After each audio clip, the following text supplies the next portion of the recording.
You Oh, doing? good. How are you?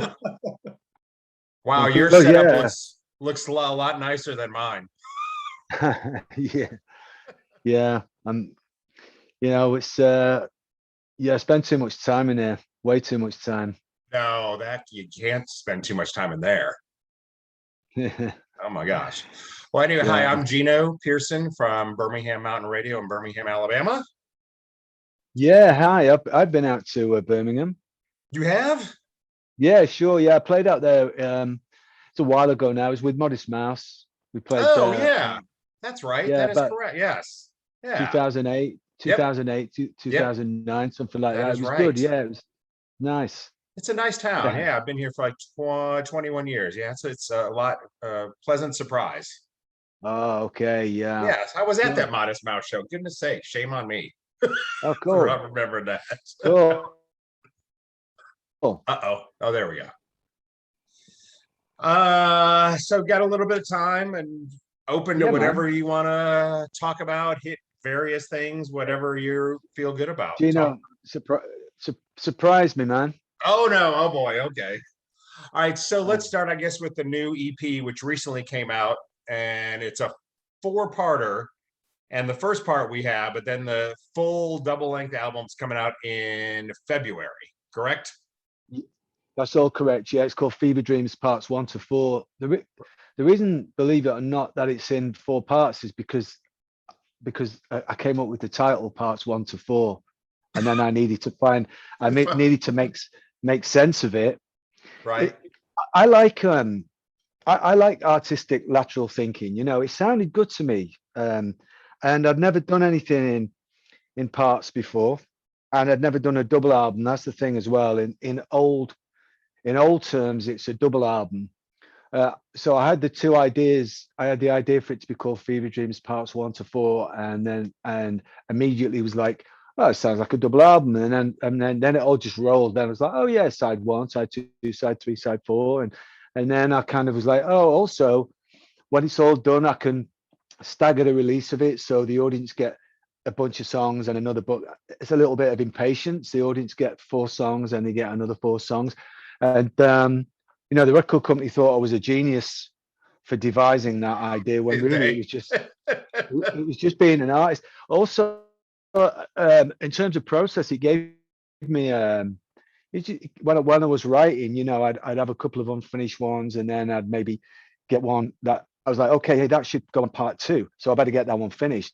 So now we've got 2 fast ones on part 2, so maybe I should have like a slow one on there. And it gave me a kind of it gave me a framework to adapt my process to, and that's always pretty good. And that's a really a great tool to have artistically when you give yourself kind of a framework. Now are they like is part one story and then it's gonna be part two, three, and four, or is it all are they all Do you know, intertwined or just it's all one story. okay? It's all one story, which rather predictably is well, it doesn't sound predictable, I hope, but it's how I my perception of living in 2020 and 2021, like how I perceive a lot of what I do is really about perception,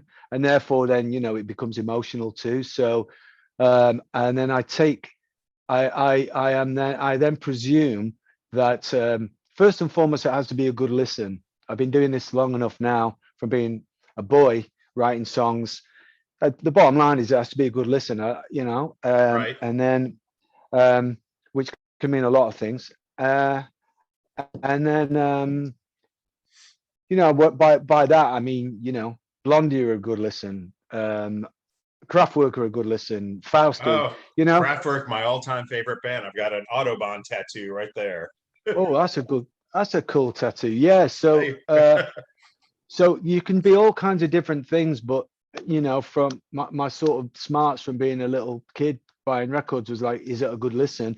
But then within that, yeah, and artistically, you try and the second thing is that I'm trying to make a presumption that a lot of, hopefully, most of my audience will either relate to what I'm saying, or find it interesting, or find it a good listen.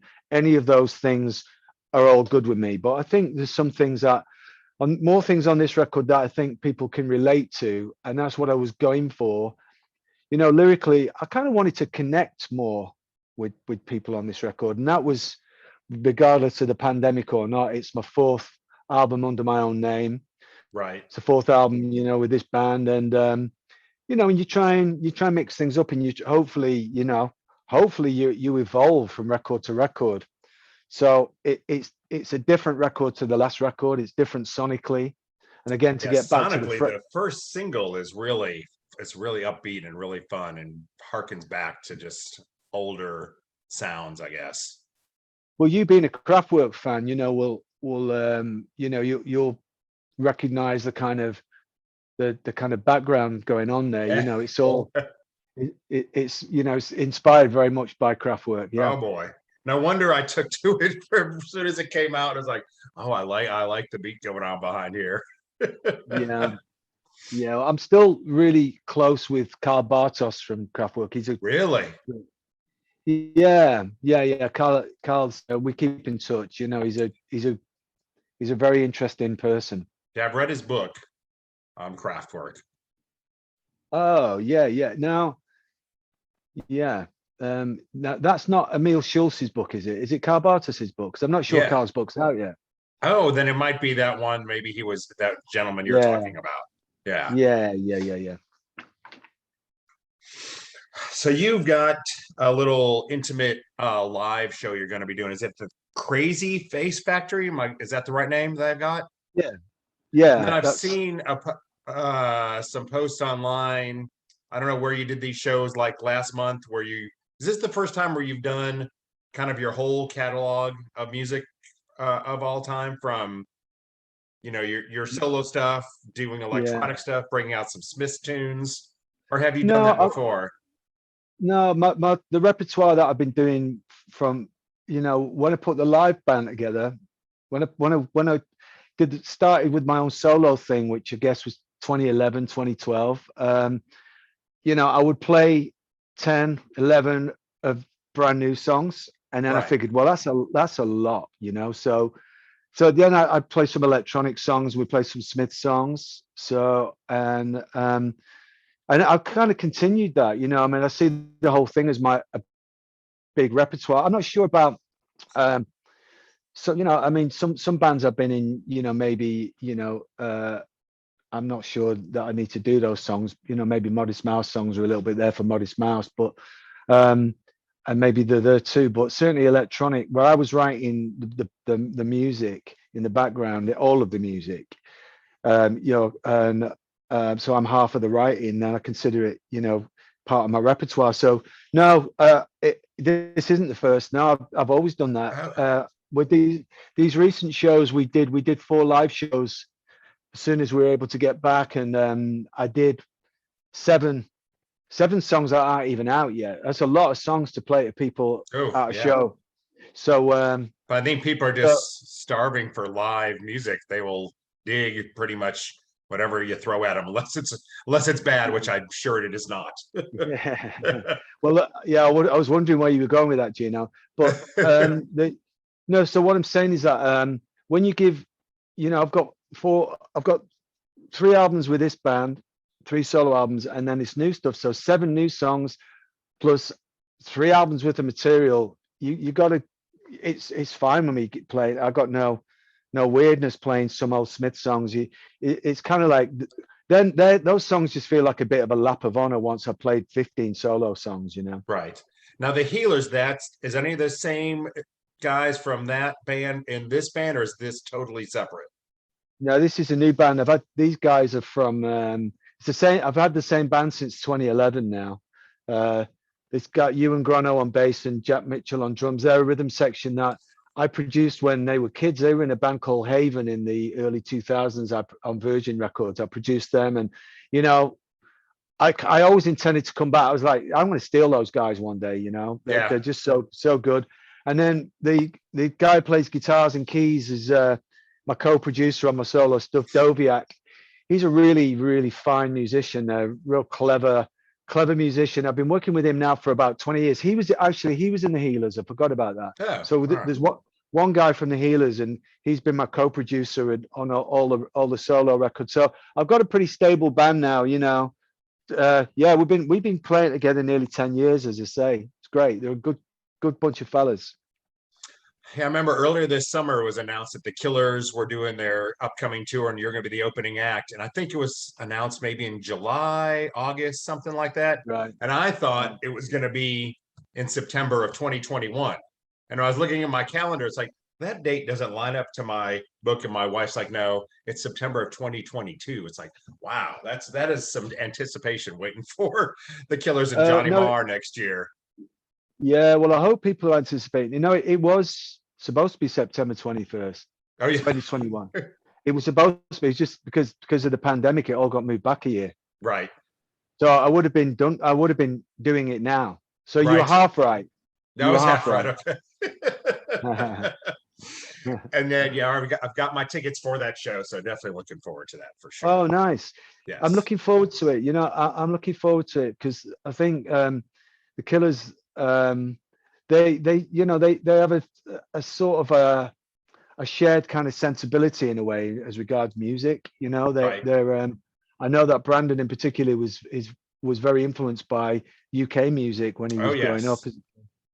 and you kind of get a feeling for even before you meet people, you get a feeling for certain bands. You kind of hear people's DNA in music, and you kind of go, oh, okay, some stuff, you recognize as having the same kind of sensibility, and I think he's definitely got that. He's someone I respect. I played with them. There's a big festival here, kind of guess the biggest one. It's called Glastonbury. Oh, sure. That's the bucket list festival I would love to go to.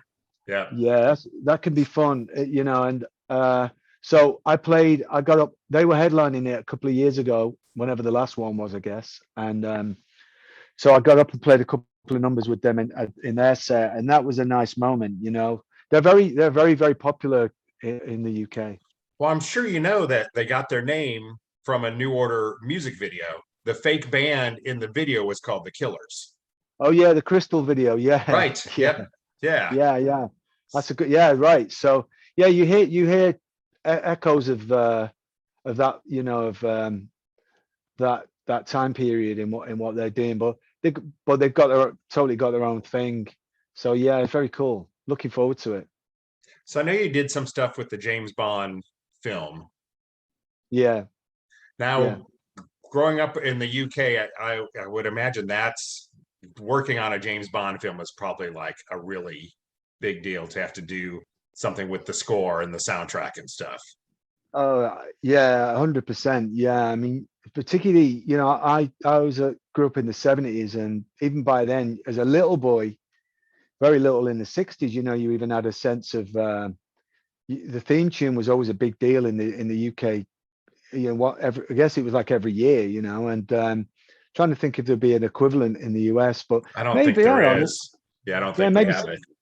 maybe Star Wars or something, but yeah, but so the theme was always a big deal, and it was I was really, really besotted with the guitar as a little boy, and so I knew that was a guitar tune, and it resonated with me as a guitar tune, and then many years later, I'm playing it with the orchestra, and there's been quite big periods of time with the James Bond films where the guitar hasn't really featured so much. So, it was a little bit of it was I don't know.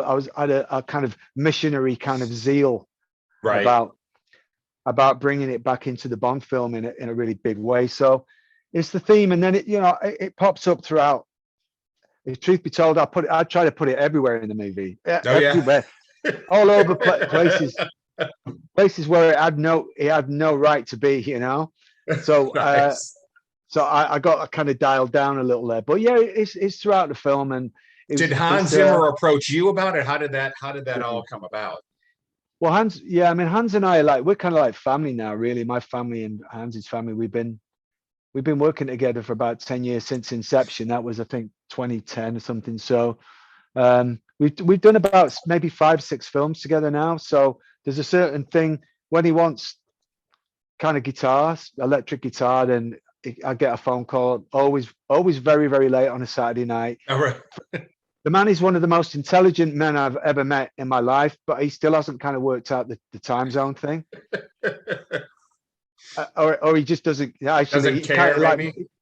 he works on it. He works on his own kind of peculiar body clock, like me. So actually, usually we're kind of in sync. He calls me, or I'll call him, and he's like, "Where are you? You in Los Angeles or are you in London?" I'm like, "Well, okay, I'm in Los Angeles." "Oh, I'm in London." "Shit. Okay, well, so I'll call you in a few hours, and then we meet up in the middle of the night somewhere." So we're kind of yeah, he's become like a partner, really. He's one of many partners I've been kind of very fortunate to collaborate with over the last 40 years or whatever.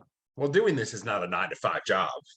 Not at all. No, no, Speaking no, of no. collaborations, you worked with the Avalanches on their latest album. That's up for Album of the Year in the ARIA Awards, if I'm pronouncing that right. I guess the Australian Music Awards. So how Yeah, did you get hooked up with that? Yeah, it seems like you like. Do you reach out for a collaboration since you seem to do a fair amount? Do they just reach no, out to you? yeah. I don't think I've ever. I need to do that, you know. I need to because What? I'm making my own records. I need to on my own records, but I kind of mean when on my own records, I kind of get a vibe of what I'm doing, and before I know it, well, actually, on this new record on Fever Dreams, I got I actually pulled in, and on my last record, I pulled. There's a singer called Meredith Sheldon who was from. I'm not. She's out in Massachusetts. She was in a band called Family of the Year. She's one of my favorite Hmm, ever singers. I'm Beautiful not singer. familiar. Yeah, so I Huh. got her on the last record and on this new one, and then and I got Simone Marie. She's a bass player in Primal Scream, and she was No. someone I wanted to. Yeah, so she's playing on a few cuts on the new record. But to answer your question, no, I've always been invited to work with people, and sometimes I've been too busy, sometimes it's not really suited me, and many times it's worked out really well. You know, it's really beautiful. You know, so I mean, the really interesting one for me was in that band The. You familiar with The? Sure. Yeah, Matt. Matt. What's his last Jo- name? Matt. Johnson. Yes. Yes. Hmm. Yeah, they were a pretty big band over here, and in the 80s. I mean, Matt and I, uh, we a friend, before the Smiths formed, a friend of mine was walking around looking. There was a very hip club called the Wag Club in London, and my friend of mine had gone down on his own from Manchester, took the train down to try and find the Wag Club, and he was walking around Soho, which I guess is a little bit like the East Village in New Hmm. York, similar kind of vibe.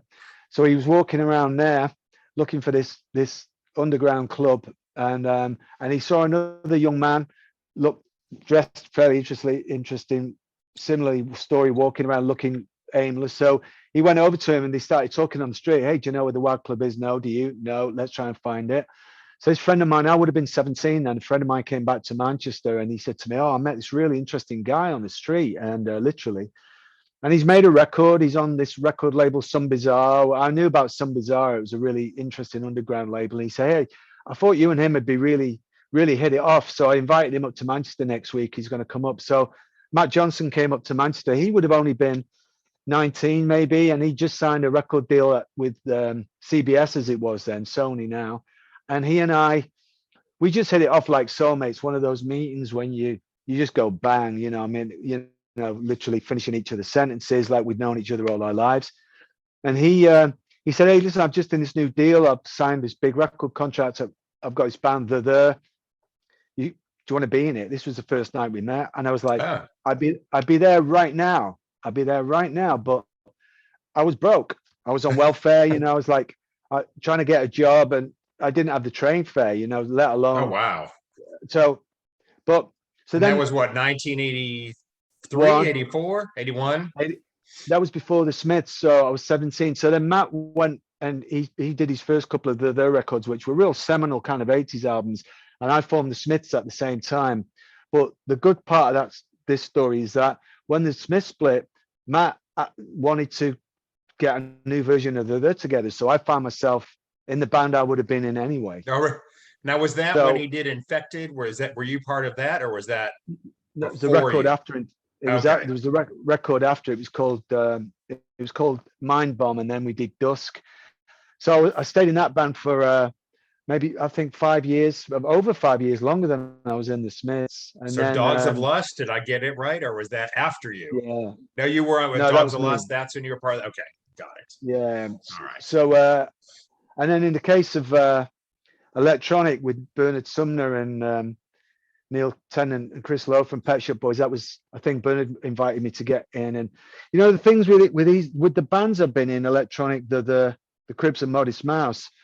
From the outset, looking in, if you didn't know the details, it would be like you would think like it was a kind of maybe professional kind of collaboration. But the truth is, it starts off as a professional, artistic collaboration. It's never put together by managers or record companies.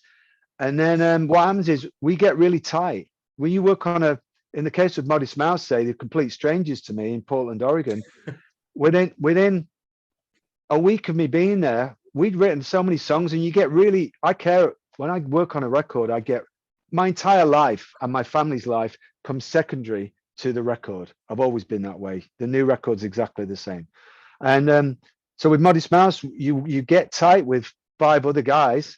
And you work all these long hours, and you go through and do all this pressure and this this journey, and it would just be too weird to bail. So I just So stayed. how long were you in Modest Mouse? How long was that? 4 years, 5 years. Ah. So I'm very loyal. Yeah, it seems right. I'm known for leaving bands, but the truth is that. I'm actually, you have to join him first. But Avalanches, this was just a one-off collaboration. You're not going to be in Avalanches for 5 years now, are you? No, I don't. They're a different. Avalanches are a different deal. They're a little more like electronic. They're like producers, right? They're more kind of producers. Yeah. It's a great record. I was very happy to be part of that. And I guess we got to wish you a early happy birthday.